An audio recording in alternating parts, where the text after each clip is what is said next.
తేజ కిచెన్కు స్వాగతం సుస్వాగతం. నేను మీ తేజస్విని. మీరందరూ ఎలా ఉన్నారు? నేనైతే చాలా బాగున్నాను. ఈరోజైతే నేను దొండకాయ ఫ్రై చేయబోతున్నాను.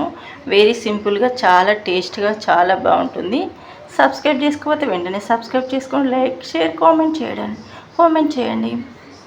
నేనైతే దొండకాయలు ఒక అరకిలో దొండకాయలు శుభ్రంగా కడిగి తర్వాత వీటిని అయితే మంచిగా కట్ చేసుకొని పెట్టుకున్నాను. ఇలా రౌండ్గా కట్ చేసుకొని అయితే పెట్టుకున్నాను. ఇప్పుడు మనం ఒక కంచుడు తీసుకొని ఇందులో ఆయిల్ అయితే పోసుకున్నాం. ఒక మీడియం సైజులోనైతే ఈ ఆయిల్ని వేడి చేసేసుకున్నాం. ఇలా మీడియంలో వేడెక్కిన తర్వాత ఇప్పుడు ఈ పల్లీలను అయితే ఇందులో వేయించేసుకుందాము. ఒక గుప్పెడు పల్లి తీసుకొని మంచిగా వేయించుకోవాలి. ఇలా మంచిగా వేయించుకోవాలి. వీటిని అయితే చూస్తారు కదా, ఈ విధంగా వేయించుకోవాలి. ఇవి వేగిన తర్వాత వీటిని అయితే ఇందులో నుండి తీసేద్దాము.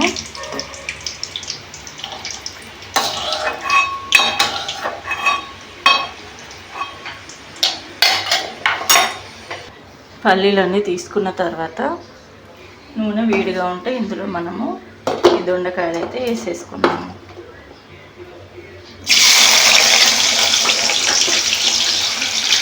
దొండకాయలు కొన్నిగా వేసుకొని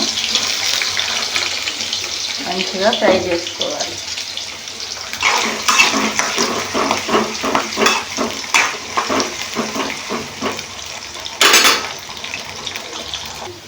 ఎల్లిపాయలు అయితే ఒక 4 తీసుకోవాలి. వీటిని అయితే దంచి పెట్టుకుందాము. ఇలా దంచుకోవాలి. అంటే రోట్లో వేసుకొని దంచుకుంటేనే టేస్ట్గా ఉంటుంది. అందుకోసం నేను రోట్లోనే దంచుతున్నాను. చూసారు కదా, ఇప్పుడైతే మనవి ఇవన్నీ వేగిపోయాయి. వీటిని మనమైతే ఒక గిన్నెలోకి తీసేసుకున్నాము. ఇలా తీసుకోవాలి.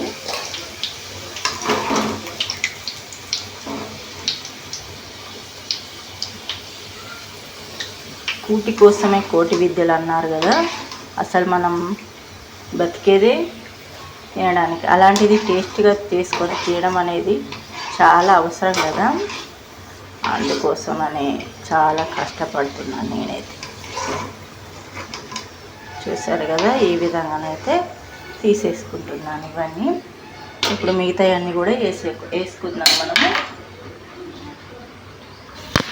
ఇప్పుడు ఇవి కూడా మిగతాయన్నీ కూడా వేసుకున్నాను కదా, ఇవి కూడా మంచిగా వేగాలి. చూసారా, మనమైతే బాగా వేగుతున్నాయి. ఇది పూరీలోకి కానీ చపాతీలో కానీ దేనికైనా టేస్ట్గా ఉంటుంది. మన అన్నం అయితే ఉడికిపోతుంది. ఒక్కొక్క ముద్ద పెట్టుకొని ఉంటే చాలా బాగుంటుంది. సైడ్కు చారు కానీ పప్పు కానీ వేసుకొని ఈ దొండకాయ చేసుకొని ఉంటే చాలా బాగుంటుంది. ఫంక్షన్లలో ఈ విధంగానే చేస్తారు. ఇప్పుడు ఇవి కూడా తీసేసుకున్నాము. ఇవి కూడా మంచిగా గాలాయి. వీటిని కూడా ఒక గిన్నెలోకి తీసుకున్నాము.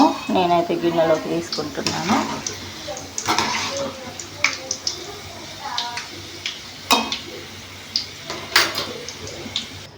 ఇప్పుడు ఈ ఆయిల్లోనే మనం పచ్చిమిర్చి అనేది వేసుకున్నాము. పచ్చిమిర్చి వేసుకోవాలి. తర్వాత ఉల్లిపాయలు వేసుకోవాలి.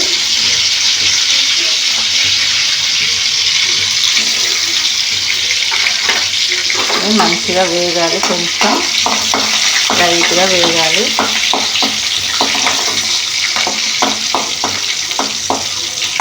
ఎంతమందికి దొండకాయ ఫ్రై అంటే ఇష్టమో కామెంట్ చేయండి.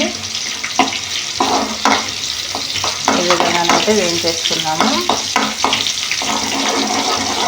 బాగా వేగాలి. ఇవి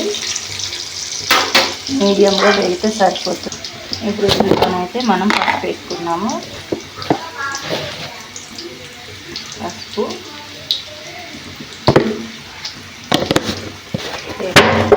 వేసుకున్న తర్వాత ఇందులో మనం ఇది దొండకాయ వేసుకోవాలి. తర్వాత ఇందులో పల్లీలు వేసుకోవాలి. తర్వాత సాల్ట్ వేసుకుందాం. తగినంత సాల్ట్ వేసుకోవాలి. సాల్ట్ వేసుకున్న తర్వాత కారపొడి వేసుకున్నాం. తగినంత కారపొడి వేసుకోవాలి. తగినంత అయితే ఒక స్పూన్ కారపొడి వేసుకోవాలి. తర్వాత ఇందులో ధనియా పౌడర్ వేసుకోవాలి. పచ్చగా దంచినాం కదా అల్లం వెల్లుల్లి ఇది వేసుకోవాలి. ఇవన్నీ వేసుకొని ఒకసారి మంచిగా కలుపుకున్నాం.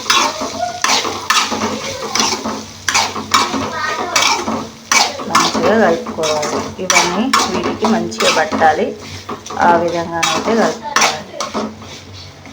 చూసారు కదా, ఈ విధంగా కలుపుకున్నాను నేనైతే.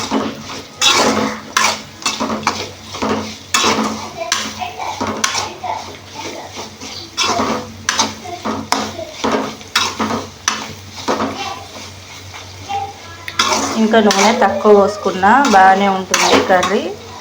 నేనైతే ఈ విధంగా పోసుకున్నాను. ఇంతే, వేయించేసుకొని దించేసుకోవాలి. చాలా బాగుంటుంది, చాలా టేస్ట్గా ఉంటుంది దొండకాయ ఫ్రై. మీకు కనుక ఇది నచ్చినట్లయితే లైక్, షేర్, సబ్స్క్రైబ్, కామెంట్ చేయడం మర్చిపోదు.